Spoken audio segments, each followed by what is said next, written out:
사람들은 종종 현상 유지를 강조하는 경향이 있습니다. 특별히 보수적인 그리스도인 경우에는 그러한 이 성향들을 찾아볼 수가 있습니다.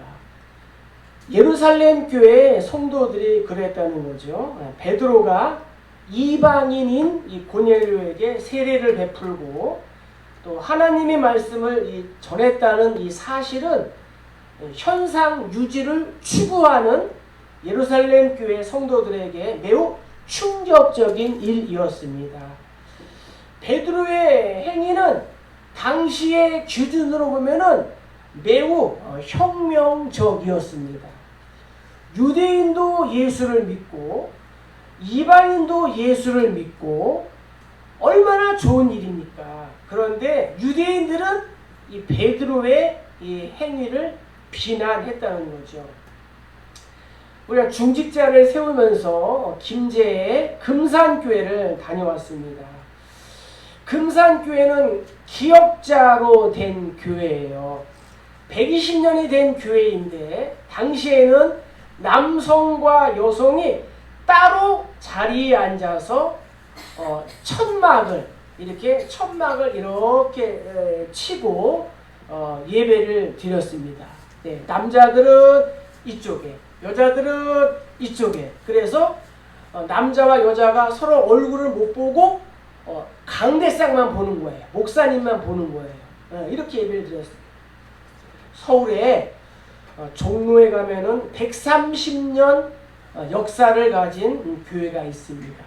어느 날 장로님을 선출하는 투표를 했는데 100정 중에 한 사람이 장로가 됐어요. 100정이 무슨 일을 하시는지 아시죠? 소 잡고 돼지 잡고 하는 100정. 옛날 100정이면 상놈 아니겠습니까? 그런데 그런 사람이 예수를 잘 믿어가지고 장로님이 된 거예요.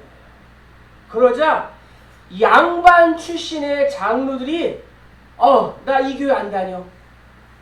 이 교회를 안 다닌다고 따로 나가서 자기들끼리 새로운 교회를 세웠어요.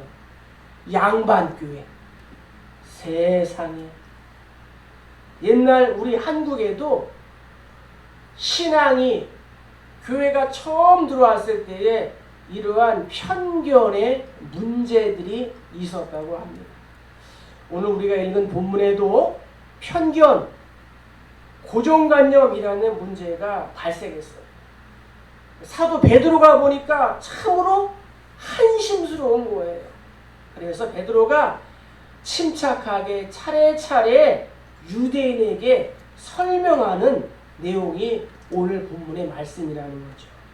우리 4절부터 6절까지 좀 길지만 우리가 천천히 한번 읽어보도록 하겠습니다. 베드로가 그들에게 이 일을 차례로 설명하여 이르되 내가 요빠시에서 기도할 때에 황홀한 중에 환상을 보니 큰 보자기 같은 그릇이 내 귀에 매어 하늘로부터 내리니 내 앞에까지 드리워지거늘 이것을 주목하여 보니 땅에 네 발 가진 것과 들짐승들과 기는 것과 공중에 나는 것들이 보이더라. 아멘. 베드로는 오늘 말씀을 하면서 이방인들이 예수를 믿게 된 것은 하나님의 계획이다. 하나님의 일하심이다. 이렇게 말하고 있는 거예요. 2절, 3절도 보니까 베드로가 예루살렘에 올라갔을 때에 할례자들이 비난하여 이르되 네가 무할례자의 집에 들어가 함께 먹었다. 이렇게 말했어요. 당시 예루살렘 교회가 베드로를 비난한 것은 베드로가 복음을 전한 것이나 세례를 준 것 때문이 아니었어요. 베드로가 유대인이 아닌 할례자가 아닌 무할례자의 집에 들어갔고 그들과 함께 식사를 했다는 것을 문제 삼았어요. 이 사실은 예루살렘 교회 지도부들에게 큰 충격이었어요. 이 뉴스는 당시에는 가장 혁명적인 그러한 일이었어요. 당시에 유대인으로서 이방인과 교제를 하는 것은 위법이었어요. 베드로는 유대 사회로부터 배척을, 왕따를 받는 것까지 각오한 고뇌에 찬 결단이었습니다. 초대교회 성도들은 예수를 믿는다는 이유로 당하는 불이익들이 많았어요. 그럼에도 불구하고 예수를 믿었다는 거예요. 어떠한 성경 사본을 보면은 이 2절, 3절에 할례자들이 베드로를 비난했다라고 했는데 다른 성경에는 비난이 아니고 비판을 했다 이렇게 기록하고 있어요. 비판을 한 거예요. 이방인의 음식은 부정하고 불결하다라고 생각했기 때문입니다. 베드로는 하나님께서 자신에게 보여주신 환상을 통하여 그러한 고정관념을 깨트릴 수 있었습니다. 하지만 예루살렘 교회 이 성도들은 그 벽을 넘지 못하고 있었습니다. 그래서 베드로가 이 자신을 비난하는, 비판하는 예루살렘 성도들에게 설명하고 있는 거예요. 고넬료에게 복음이 전파된 일은, 내가 고넬료에게 세례를 준 것은 곧 하나님의 계획하심이다. 하나님의 일하심이다. 그 증거로 베드로는 10장에 나오는 4가지를 제시했어요. 그것이 무엇인가 하면요. 첫째는 내가 욥바에 있을 때에 비몽사몽간에 하나님께서 나에게 환상을 보여주셨다. 두 번째는 환상에 그치니까 나에게 고넬료가 보낸 사람들이 왔다. 세 번째는 내가 고넬료의 집에 들어갔을 때에 고넬료와 그 집 식구들이 하나님의 말씀을 듣기 위하여 땅에 엎드리고 나를 환영했다. 그리고 내가 복음을 전할 때에 고넬료의 온 가족이 예수를 믿고 성령이 충만하게 내려왔다. 이렇게 4가지 사실을 베드로가 전했습니다. 그러면서 나도 당신들과 똑같은 마음이었다. 나도 이방인들과 식사하는 것을 꺼렸다. 이방인들에게 복음을 전하는 것을 꺼렸다. 그런데 환상을 보니까 하나님께서 말씀하셨다는 거예요. 하나님께서 내가 깨끗하게 한 것을 네가 속되다 하지 말라 하시기로 나도 순종할 수밖에 없었다. 당신들은 지금 편견을 가지고 오해를 하고 있지만 내가 경험한 것을 여러분들도 겪었다면 나와 같은 마음이었을 것이다 라고 말하고 있는 거예요. 사랑하시는 성도님들, 편견이 뭐예요? 편견은 공정하지 못한 거예요. 한쪽으로 치우친 생각이 편견이에요. 그래서 모모가 심하다, 모모에서 벗어나다, 자기 나름대로의 이 기준을 가지고 있는 거예요. 자기 나름대로의 이 기준으로 상대방을 평가하는 것. 이것이 편견이라는 거예요. 바라기는 사랑하시는 우리의 모든 성도님들께서 서로가 서로에게 위로하고 격려하고 또 섬겨주시기를 주의 이름으로 축복합니다. 이 무더운 날씨에 누가 주방에 들어가서 밥을 하려고 하겠어요? 혼자 밥 먹는 것도 힘든데 누가 정말 하나님의 전에 새벽에 나와서 기도하겠어요. 새벽에 얼마나 피곤한데. 누가 교회에 나와서 청소를 하겠어요. 내 집 청소하기도 힘든데. 바라기는 사랑하는 우리 교회 성도님들만이라도 서로가 서로를 사랑하고 배려하고 격려하기를 주의 이름으로 간절히 축복합니다. 10장 23절에 보면은 베드로가 한 말씀을 더해요. 그것은 무엇이냐? 고넬료가 나에게 보내온 사람들, 또 나와 같이 있는 사람들이 같이 갔다는 거예요. 10장 23절에 보니까 욥바에서 온 어떠한 형제들도 함께 가니라. 오늘 12절에 보면은 6 형제도 나와 함께 갔다. 이렇게 말했어요. 그러니까 베드로는 고넬료의 사건의 진실을 보여주기 위해서 동행한 사람의 숫자까지 정확하게 밝힌 거예요. 이렇듯 복음은 종종 인간의 생각과 문화와 환경을 초월하여 선포되는 거예요. 그리고 그 복음은 철저하게 하나님의 이러한 주도하심에 의하여 이루어지는 줄로 믿습니다. 그래서 우리들도 정말 서로가 서로에 대한 공감대가 형성이 돼야 돼요. 나는 너와 다르다. 나는 본질적으로 다르다.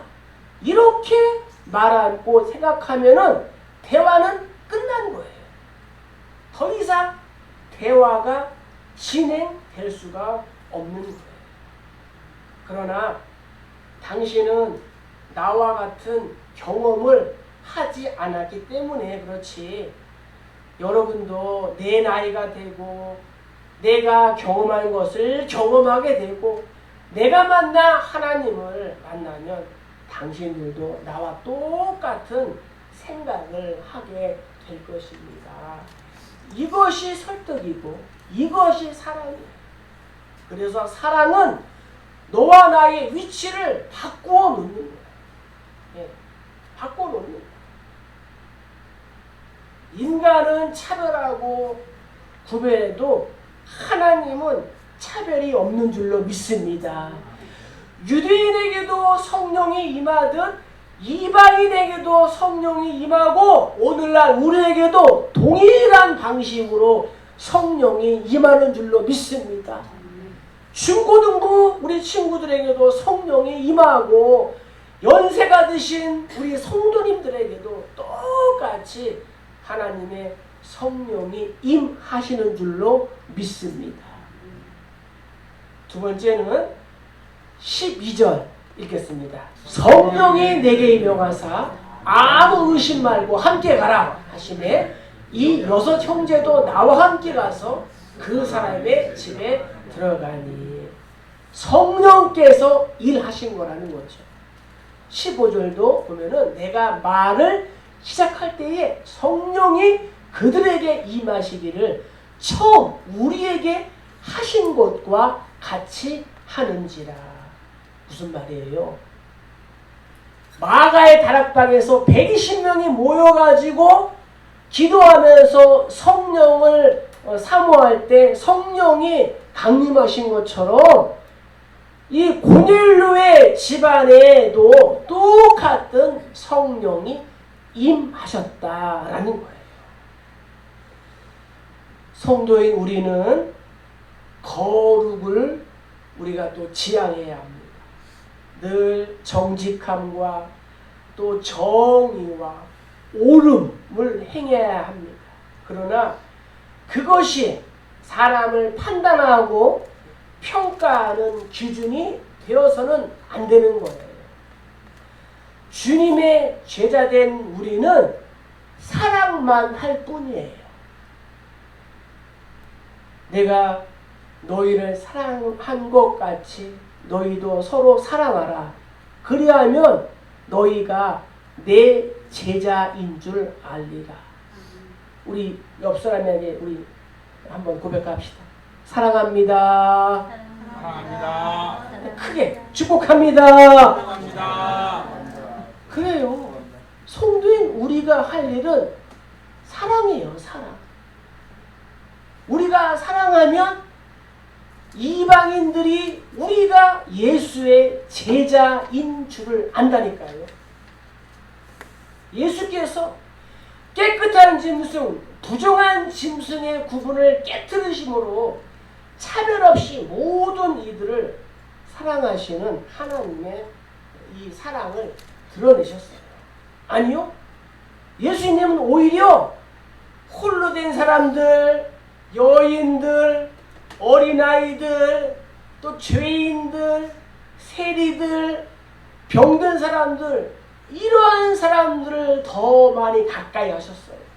그리고 하나님 말씀을 잘 지킨다는 최소의 11조까지 드린다는 바리새인들을 향하여 뭐라고 했냐면은 독사의 자식들아 이렇게 얘기했어요. 경건의 모양만 뻔지르하고 이 속은 썩었다고 예수님이 평가하셨어요. 할례를 받은 사람이나 할례를 받지 않은 사람 모두가 예수를 믿으면은 하나님의 백성이 될 수 있는 줄로 믿습니다. 하나님의 구원에는 남녀노소, 지리고와 빈부귀천에 차이가 없는 거예요.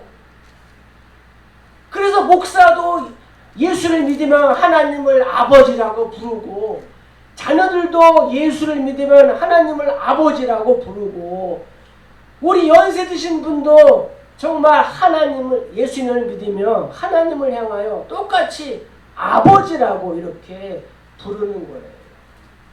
그러므로 오늘 말씀을 통해서 오늘을 살아가는 우리 모두는 각자가 지닌 편견과 이 고정관념 이런 것들을 잠시 내려놓고 하나님의 모양과 형상대로 창조된 모든 사람을 성령의 능력으로 사랑해야 될 줄로 믿습니다. 이것이 바로 예수님의 마음이다. 일을 잘하고 못하느냐 상관없이, 나에게 유익이 되냐 그렇지 않냐 상관없이, 진실한 사람이냐 거짓된 사람이냐 상관없이, 젊은 사람이냐 연세든 사람이냐 상관없이 우리 모두가 예수의 이름으로 사랑하고 예수의 이름으로 우리가 품어 주어야 될 줄로 믿습니다. 동족의 피를 빨아먹는 원수 같은 이 삭개오와 같은 이들에게도 이 구원이 필요한 거예요. 복음이 필요한 거예요. 오늘 본문을 통하여 놀라운 사실 또 하나가 있는데 그것은 무엇이냐?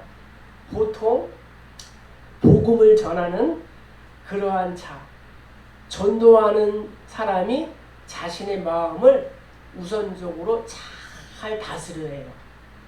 내려놓고 비우고 흉악한 사람을 만나도 도망가지 않고 온유한 말을 할 수 있도록 어떻게 해요? 내 마음을 잘 이렇게 다스려야 해요. 해야지 어떻게 해요? 복음을 전할 수가 있어요. 또한 반면에 복음을 듣는 자, 전도를 당하는 자는 어떻게 해야 돼요? 거부 반응을 가져야 되잖아요. 보통 그러지 않습니까? 전도를 받는 사람은 항상 거부 반응을 해요. 전도하는 사람은 기도도 많이 하고 마음도 잘 다스리고 좋은 말로 준비하고 선물도 준비하고 그렇게 해요. 그리고 전도를 당하는 사람은 항상 두 눈을 크게 뜨고 거부해. 항상 거부해. 이게 당연한 거 아니겠어요? 그런데 오늘 이 본문은 고넬료의 경우를 보면은 이상한 거예요. 편견을 가진 복음 전도자 베드로, 편견이 없는 이방인 고넬료가 이게 만나는 거예요. 반대가 됐어요. 하나님께서 이 베드로 일행이 도착할 수 있도록 이 고넬료를 미리 준비시킨 거예요. 고넬료. 성령 하나님께서 의도적으로 고넬료와 이 베드로를 어떻게 해요? 만나게 하시고 각자의 이 환경 속에서 서로 다른 메시지로 인해서 그들의 마음이 어떻게 해요? 열리게 이렇게 해 주셨다는 거예요. 그래서 이 고넬료 가정의 구원은 주인공이 베드로나 이 고넬료가 아니라 성령 하나님인 줄로 믿습니다. 성령 하나님께서 베드로와 고넬료의 마음을 만져주시는 거예요. 사랑하시는 성도 여러분, 이방인 선교가 그리 쉬운 일이 아닙니다. 첫째는 전도하는 그러한 사람이 변해야 되고 또 전도를 받는 사람도 변해야 됩니다. 이러한 일이 쉽지가 않아요. 베드로가 변해야 되고 고넬료의 마음도 변해야 돼요. 그런데 성령께서 베드로도 변화시켜 주시고 고넬료도 변화시켜 주셨다는 거예요. 그리고 유대 그리스도인들의 마음도 성령께서 만져 주셨다는 거예요.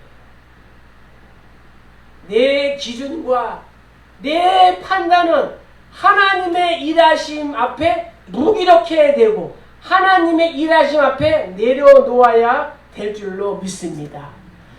베드로의 이러한 이 선포로 인하여 들은 모든 사람들은 침묵할 수밖에 없었습니다.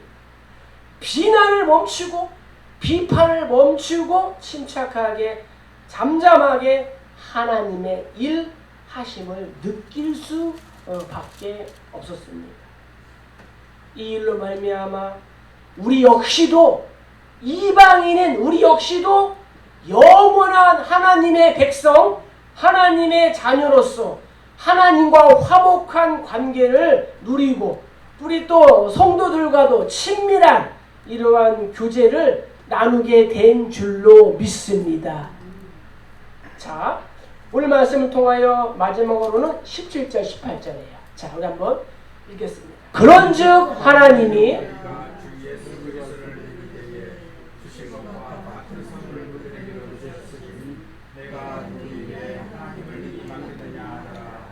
그들이 이 말을 듣고 잠잠하여 하나님께 영광을 돌려 이르되 그러면 하나님께서 이방인에게도 생명 얻는 회개를 주었다 하니라. 아멘. 성도의 연합이라는 거죠. 성도의 연합. 바울은 로마서 8장에서 우리가 알거니와 하나님을 사랑하는 자 곧 그 뜻대로 부르심을 입은 자들에게는 모든 것이 합력하여 선을 이룬다라고 말했습니다. 고넬료는 베드로가 복음을 선포할 때에 성령의 임재를 체험했습니다. 베드로 역시도 고넬료에게 임한 성령이 자신이 오순절 마가의 다락방에서 받았던 성령과 동일한 것임을 확인했습니다. 그리고 고넬료에게 세례를 베풀었습니다. 오순절 베드로를 비롯한 마가의 다락방에 모인 120명 성도들에게 임했던 성령께서 이방인 고넬료에게도 동일하게 임하시고 또 2000년이 지난 우리들에게도 동일한 성령으로 임하신 줄로 믿습니다. 다른 시기, 다른 장소에서 임재했지만 그것은 동일한 이 성령님의 임재라는 것입니다. 한 성령을 받았다는 이 사실이 바로 이방인인 고넬료와 유대인으로 가득 찬 예루살렘 교회의 교인을 하나로 연합시켜 주게 된 줄로 믿습니다. 유대인들은 이방인들을 향하여 개처럼 여겼습니다. 혐오했습니다. 그러나 동일한 성령, 한 성령을 받음으로 그리스도 안에서 연합하여 한 몸을 이루게 된 거예요. 그래서 바울은 고린도 교회 성도들에게 이렇게 말했습니다. 우리가 유대인이나 헬라인이나 종이나 자유인이나 다 한 성령으로 세례를 받아 한 몸이 되었고 또 다 한 성령을 마시게 하셨느니라. 아멘. 우리 모두가 한 성령으로 세례를 받았고 한 성령을 마시게 되었다는 것입니다. 그래서 우리가 이 주 안에서는 자유자나 종이나 헬라인이나 유대인이나 또 이방인이나 남자나 여자나 나이 많고 나이 적고 또 공부 많이 했고 못했고 또 물질이 많고 적고 이런 것이 상관이 없이 우리 모두가 한 형제, 한 자매라는 것입니다. 이렇게 복음의 능력은 바로 인간 사회를 가로막고 있는 모든 장벽을 무너뜨릴 뿐만 아니라 그리스도 안에서 하나를 이루게 하시는 줄로 믿습니다. 우리 모두가 주 안에서 사랑의 띠로 하나가 된 거예요. 그렇기 때문에 성도인 우리는 모든 사람이 이 교회 안에서 또 주 안에서 한 몸이라는 사실을 반드시 기억해야 된다는 거예요. 그래서 우리 모두는 영가족이라는 거예요. 영가족. 우리 한번 우리 인사합시다. 옆 사람에게 우리는 영가족입니다. 자, 시작. 우리는 영가족입니다. 그래요. 우리는 영원한 영가족. 예수는 우리의 형제예요. 예수는 우리의 형제. 12절에 보니까 성령이 내게 명하사 아무 의심 말고 함께 가라 하시네. 여기에서 의심하다라는 뜻은 구별하거나 판단하지 말라는 거예요. 하나님이 깨끗하게 한 것을 네가 왜 의심하느냐? 네가 왜 구별하느냐? 네가 왜 판단하느냐? 하지 말라는 거예요. 유대인과 이방인을 구별하지 말고 차별하지 말라는 거예요. 이것이 복음의 능력이라는 거예요. 사실 유대인과 이방인의 장벽은 인간의 힘으로는 허물 수 없는 태산과 같은 장벽이었습니다. 그런 벽을 무너뜨리신 분이 오직 성령님이고 성도인 우리도 이러한 마음의 벽, 이러한 담을 허물어야 될 줄로 믿습니다. 우리 모두는 보배롭고 존귀한 존재예요. 내가 너를 보배롭고 존귀하게 여기노라. 하나님께서 그렇게 말씀하셨는데 우리가 구별한다, 의심한다, 판단한다. 이것은 우리가 하나님 앞에서 심판받고 판단받을 그러한 일이라는 거예요. 사람이 자기의 편견과 고정관념을 내세우고 꺾지 않는 것은 대단히 위험한 일입니다. 물론 기존에 가지고 있는 모든 생각이 무조건 잘못되었거나 바꿔야 한다는 말은 결코 아닙니다. 다만 성도인 우리는 생각의 유연성, 즉 여유를 가져야 된다는 거예요. 바라기는 짧은 인생을 살아가는 우리들 삶의 유연성, 이러한 여유를 가지시기를 주의 이름으로 축복합니다. 우리들 앞에도 큰 산들이 있어요. 큰 산들이 있어요. 베드로에게는 정말 이 고넬료가 큰 산이었고 이방인이 큰 산이었고 같은 동족 예수 믿는 그러한 사람들이 큰 산이었어요. 그러나 하나님께서 말씀하십니다. 큰 산아, 네가 무엇이냐? 네가 수르바벨 앞에서 평지가 되리라. 이렇게 말씀하셨어요. 우리의 편견, 우리의 고정관념, 문화, 성별, 나이 등 모두가 내 앞에서 평지가 되어야 할 줄로 믿습니다. 이번 예루살렘 이 회의에서 얻은 확실한 한 가지 결론, 결국 복음의 능력은 무엇이냐? 18절이라는 거예요. 그들이 이 말을 듣고 잠잠하여 하나님께 영광을 돌려 이르되, 그러면 하나님께서 이방인에게도 생명 얻는 회개를 주셨다 하니라. 아멘. 하나님께서 이방인에게도 생명 얻는 회개를 주셨다. 이게 복음의 능력이라는 거예요.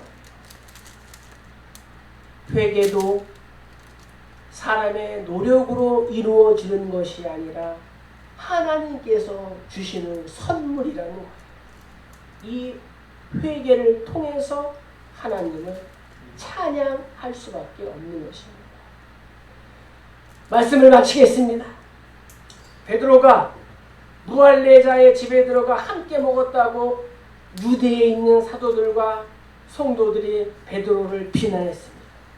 베드로는 성령께서 자신에게 3번이나 오셔서 명하신 사실을 그들에게 차례차례 설명했습니다.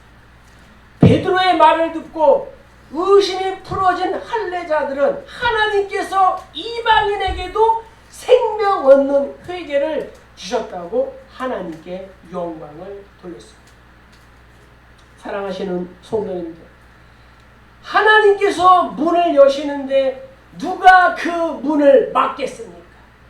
하나님께서 문을 여시는데 누가 그 문을 닫을 수 있습니까? 우리의 삶에 하나님의 뜻을 우선순위해야 될 줄로 믿습니다.